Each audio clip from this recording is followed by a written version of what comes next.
The first time my boss laughed at my idea, it was in a glass conference room with 12 people watching. He leaned back, crossed his arms, and said, "Automation is cute, but leadership can't be scripted." Everyone chuckled like it was a punchline. I smiled too, because I'd already done the math in my head.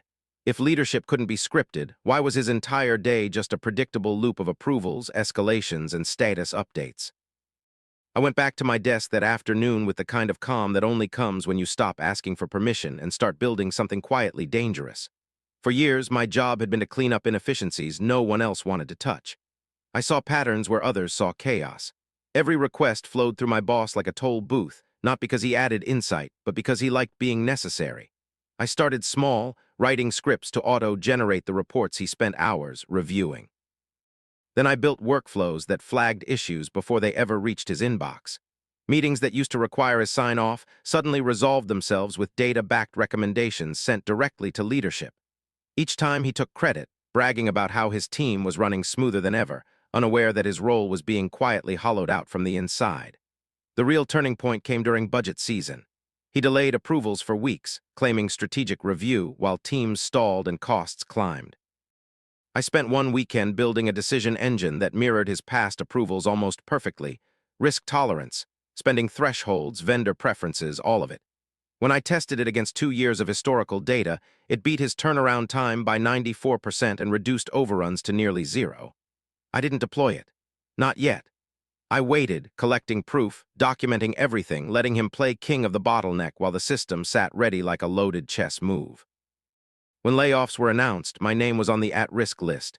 He called me into his office and gave me the practice speech about restructuring and alignment. That was the moment I stopped being polite. I asked if he'd like to see why his department had been outperforming every other unit for 6 straight quarters. Confused but curious, he agreed.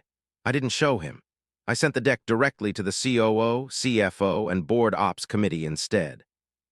It detailed the automation framework, the savings, the reduced risk exposure, and the uncomfortable truth that his role had become functionally redundant. The fallout was quiet but brutal. Leadership didn't fire him immediately. They did something worse. They asked him to shadow the system for a month. He sat in meetings where dashboards answered questions before he could speak. Executives stopped looking at him for decisions. When they needed something approved, they asked me why the system recommended a different path. His authority evaporated not with drama, but with silence. The day HR called me in, I expected damage control. Instead, they slid a revised org chart across the table. My name sat above the box that used to be his, the corner office. His office was now mine, justified as a centralized operations command. I didn't demand it out loud. I just accepted what the numbers had already decided. On my first morning in that office, I watched him pack his things through the glass wall. He didn't look angry. He looked confused, like someone who never realized the game was changing until the board was already reset. Automation didn't take his job. Ignoring it did. And I didn't win by being louder, meaner, or more political. I won by making myself impossible to replace and making his position unnecessary. The day I realized I could automate my boss's job, he was standing at the front of the conference room bragging about strategic oversight, while reading verbatim from slides I'd built at 2 a.m. for the 3rd time that month. He talked about leadership, vision, and accountability while asking me, again, why the numbers didn't feel aggressive enough. I watched him soak in the nods from executives who never saw the late nights, the duct-taped systems, or the quiet fixes that kept the place from falling apart. Something clicked then, sharp and irreversible. If his role was translating my work into buzzwords and forwarding emails with thoughts attached, I could replace that. Not someday. Now, I didn't storm out. I didn't threaten. I went quiet in the way that scares people later. I mapped every recurring decision he made, every approval chain, every meeting outcome. I built scripts that pulled real-time data, dashboards that flagged risk before he noticed it, workflows that routed decisions automatically with documented rationale. I trained a lightweight model on historical approvals and exceptions. I scheduled reports that answered the questions he usually asked after the fact. Within 6 weeks, his calendar went from packed to decorative. Meetings ended early because the answers were already there. Fires stopped reaching his desk because they were already out. He started asking what had changed. I smiled and said, efficiency. The first crack came during a quarterly review. He tried to take credit for a turnaround he couldn't explain, An executive asked a follow-up, specific, technical, unavoidable. He glanced at me, waiting for the save. I didn't move. The room felt it. I shared my screen, walked through the system, showed the audit trail, the automated decisions, the risk controls. I used words like governance and resilience, the kind that make people lean forward. Someone asked who owned it. I said I did. Someone else asked who approved the framework. I said it doesn't require approvals anymore. Silence is loud when it's earned. After that, requests started coming to me directly. Not defiant, just natural. The work knew where it belonged. My boss tried to reassert control, added meetings, demanded summaries, asked for alignment. The summaries wrote themselves. The meetings got canceled by the system when outcomes were already met. Alignment became a dashboard he couldn't edit. He called me into his office, postured about boundaries, hinted at consequences. I listened, nodded, and slid a one-pager across his desk. Cost savings, risk reduction, cycle time improvements, and a note at the bottom. This function no longer requires a managerial intermediary. 2 weeks later, I was asked to present to the board. Not him, me. I didn't gloat. I explained. Calmly, clearly. I talked about scale, continuity, and why the company shouldn't be hostage to bottlenecks disguised as leadership. When the questions came, I answered them without drama. When they asked what I wanted, I told them the truth. Authority over what I'd built. A seat where decisions were made, not relayed. And yes, the corner office, because proximity still matters when power pretends it doesn't. The announcement came on a Friday afternoon. A restructuring. His role evolved.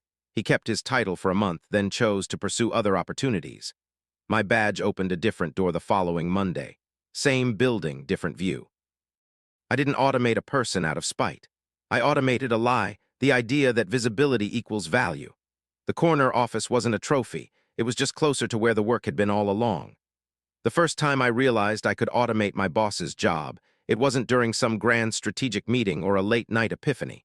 It was on a Tuesday morning when he spent 40 minutes reading a spreadsheet I had already summarized, color-coded, and emailed to him the night before. He nodded like he understood it, repeated my conclusions almost word for word to the executives on the call, and then took credit for driving operational clarity. I watched my own work echo back at me through his mouth, and something quietly snapped. That was the moment I stopped being frustrated and started being curious. I wasn't trying to replace anyone at first. I just wanted my life back. My boss thrived on chaos, endless status meetings, vague directives, last-minute fire drills that existed only because he forgot something obvious.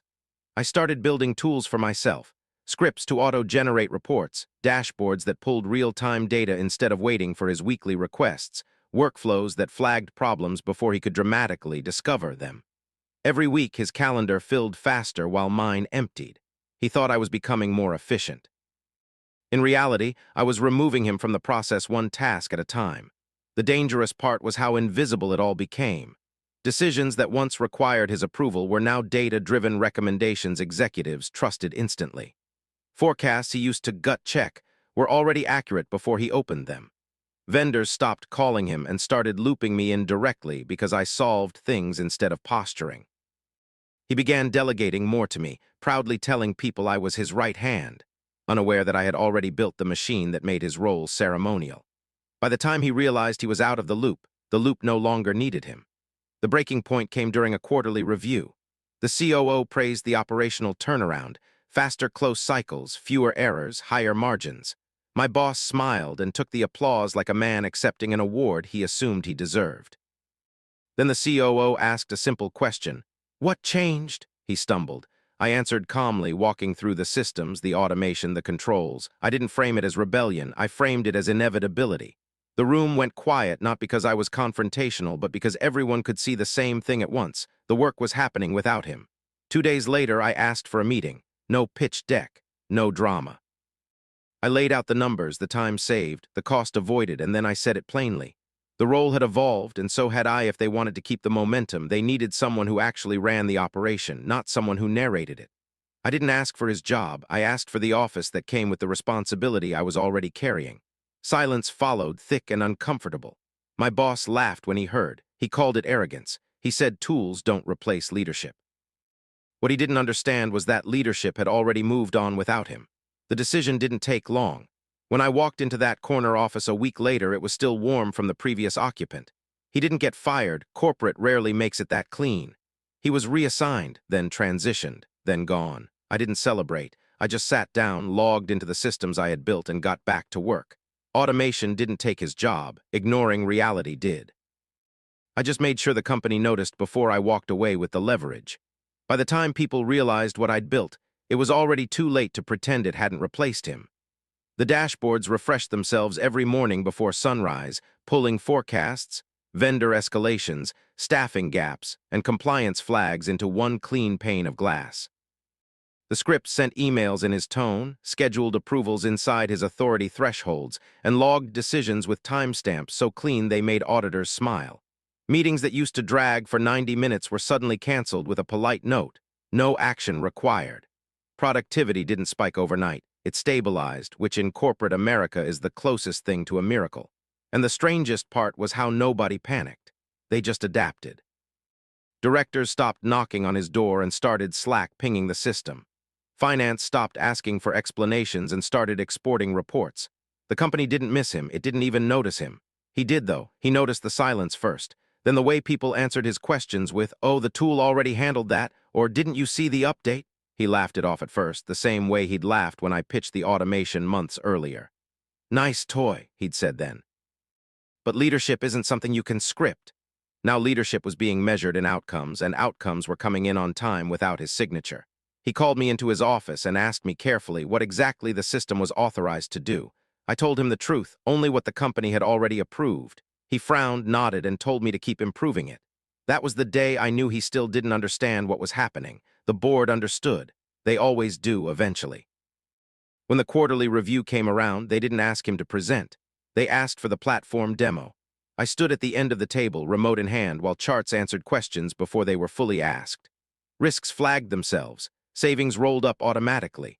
A board member leaned forward and asked who owned the system. I said I did calmly because I'd built it on my own time with my own code and licensed it to the company. Silence followed, the good kind, the kind where power changes shape. Someone asked what it would take to expand it company-wide. I told them it would require authority, budget, and an office that could actually host cross-functional leadership. I didn't look at my boss when I said corner office, but I didn't have to. The decision wasn't dramatic. No shouting, no escort, no cardboard box. It was corporate, which is colder. He was reassigned to strategic initiatives, a title that means nothing and goes nowhere. I was named interim head of operations optimization, which is a mouthful that comes with keys, glass walls, and a view. On my first morning in that office, I watched the city wake up while the system ran flawlessly without me. That was the real victory. I hadn't just automated his job. I'd made it unnecessary. And in a company that worships efficiency, that's the most American kind of revenge there is. The first time I realized I de-automated my boss's job, it wasn't during a big reveal or a triumphant moment. It was on a quiet Tuesday morning when he was late again. His calendar sat wide open on my second monitor, color-coded chaos he could never quite manage. And I watched the system I'd built quietly resolve 3 conflicts, approve 2 routine vendor requests, and generate a clean executive summary before he even swiped into the building. I felt a strange, calm settle in my chest, the kind that comes when you finally understand the leverage you've been carrying without knowing it. For years, I'd been the one translating his half-formed ideas into plans, his vague directives into numbers the board could understand, his gut instincts into decisions backed by data. All I'd done was formalize the work, teach a machine to do what I'd been doing invisibly all along. He arrived with the usual swagger, coffee in hand, tie slightly crooked, and called me into his office without looking up. He complained about the pace of things, about how leadership required vision, not spreadsheets, about how I should spend less time over engineering and more time supporting the chain of command. I nodded, the way you do when you're collecting evidence rather than arguing. He didn't notice that the dashboards on the wall, his dashboards, were now pulling from a pipeline I controlled, fed by rules I'd written, audited by logs he didn't know existed. He didn't notice because he never noticed the plumbing, only the faucet. The shift happened at the quarterly review. The CEO praised our division for its unprecedented efficiency. The CFO highlighted reduced cycle times and cleaner forecasts, and my boss basked in it like sunlight, taking credit with the ease of someone used to standing in the warmest spot. Then came the questions. How were we approving spend faster? How were we catching risks earlier? How did the team suddenly have bandwidth for strategy? He fumbled. I watched him search for the words I'd usually fed him in advance. The room grew quiet in that uncomfortable way where competence is being weighed in real time. I didn't interrupt. I didn't grandstand. I waited until the meeting ended and sent a single follow-up email with attachments, the process maps, the automation logs, the governance controls, and the cost savings, annotated, transparent, undeniable. I CC'd HR, legal, and the COO not to threaten but to document. Then I asked for a meeting. When we sat down, I laid it out without drama. The role he occupied, approvals, prioritization, reporting, had been reduced to oversight and judgment calls. The system handled the rest. I didn't say he was redundant. I said the work had evolved. I didn't ask for permission. I presented options. One path was to formalize the new operating model with me leading it, aligning title and authority to responsibility. The other was to keep pretending the old hierarchy made sense while the company quietly depended on something else. He laughed at first, then he got angry, then he went quiet. He tried to assert power, to remind me who signed whose reviews, to hint at consequences. I slid across the table the endorsements from finance, the compliance sign-offs, the audit trail that showed the company had already accepted the system as fact. "This isn't a threat," I said. "It's a reality check." The board meeting the following week was brief. They don't like theatrics. They like continuity, savings, and control. They approved the reorg, thanked him for his service, and asked me to step in interim at first, then permanent. The corner office wasn't a trophy, it was a signal. Authority follows accountability, and accountability had been living in my code for months. On my first day with the new title, I moved slowly, deliberately. I invited my former boss for coffee. I didn't gloat. I told him the truth. That leadership isn't about guarding a chair, it's about building systems that outlast you. He nodded, tired, finally seeing the work instead of the shine. By the end of the quarter, the division was quieter, fewer meetings, clearer decisions. People went home on time. The automation kept humming, not as a replacement for people, but as a relief from the noise that keeps them small. And when I closed the door to that office at night, I didn't feel like I'd taken anything from anyone. I felt like I'd finally been honest about who was doing the job and what it looks like when the work speaks for itself. I automated my boss's job by accident at first. That's the part people always find funny, like it was some cartoonish revenge fantasy. But the truth is, it started as a survival tactic. I was 46 years old, 21 years into my career, and reporting to a man 12 years younger than me who measured productivity by how loudly you talked in meetings.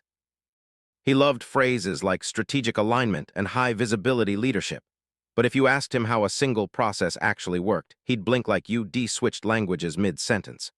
The day he publicly blamed me for a missed forecast, one caused by his last-minute override, I stopped trying to impress him. I started documenting every approval delay, every redundant meeting, every decision bottleneck that existed solely because he existed. At night, after my kids were asleep, I began writing scripts to streamline the workflows we all complained about but were never allowed to fix. Nothing dramatic, just automation where there shouldn't have been friction in the first place. Within 3 months, reports that once took his team 5 days to compile were done in 15 minutes. Vendor approvals that required his executive review routed automatically based on rules he himself had approved years earlier. I didn't announce it. I didn't brand it. I quietly deployed it under the umbrella of process optimization, a phrase executives rarely read past. What I didn't expect was how invisible he'd become. Meetings got shorter, decisions happened faster, people stopped CCing him. When he tried to weigh in, the work was already done. He started asking me questions he used to pretend he already knew the answers to. "Hey, how did this get approved so fast? Why didn't this need my sign-off?" I'd smile and say, "We aligned the workflow with your strategic vision." He loved that answer. It sounded like him. The first warning sign came during a quarterly review when the COO praised our department's efficiency. "Best operational metrics we've seen in years," she said, looking directly at me. My boss laughed nervously and said, "Yeah, my team's really stepped up." I noticed he didn't say I 2 weeks later. He scheduled a one-on-one, closed the door, leaned back in his chair. "I'm hearing concerns," he said, "that you're overstepping, making changes without proper leadership visibility." I nodded, calm. "Everything I built follows existing policy, and every rule traces back to approvals you signed." He frowned. He didn't like facts that came with timestamps. That night, I finished the last piece of automation, the executive dashboard. It summarized everything he was supposed to manage: performance, risk, escalations. Clean, real-time, board-ready. The CEO loved it. She forwarded it to the board the next morning. The following Monday, my boss walked into the office late and found his calendar empty. No meetings, no reviews, no decisions pending. He stormed into my workspace, red-faced. Why am I not looped in anymore? I looked up from my screen. Because the system doesn't require manual intervention. What system? The one running your job. Silence hung between us longer than any meeting he'd ever run. The board meeting happened 2 weeks later. I wasn't supposed to attend. I was invited anyway. The CEO asked me to explain how our operations had improved so dramatically. I walked them through the automation, the metrics, the cost savings. Then someone asked the obvious question.